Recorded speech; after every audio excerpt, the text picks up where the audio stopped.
আরে দরজাটা লাগিয়ে দাও। জলদি করো রকি, আমার স্বামী এসে যাবে। আমি তোমার স্বামী ননি। এ কি রাহুল, তুমি হঠাৎ কাছ থেকে বাড়িতে আসলে? তার মানে তুমি কি আমাকে পাহারা দিচ্ছ? না ননি, আজ তোমার জন্মদিন, তাই এই উপহারটা আমি তোমাকে দিতে এলাম। বিয়ের পর থেকে আমি তোমাকে কোনোদিন টাচ করতে দেইনি, অথচ আমি যাকে সবকিছু দিয়েছি সে আমাকে উইশ করলো না। আরে ও তো একটা চোর।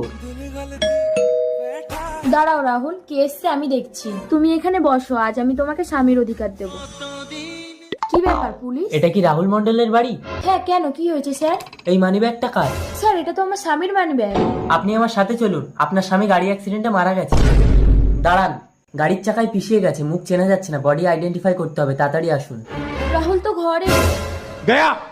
রাহুল, রাহুল, তার মানে ওটা রাহুলের আত্মা ছিল। তুমি আমাকে একবার পাপের প্রায়শ্চিত্ত করার সুযোগ দিলে না রাহুল।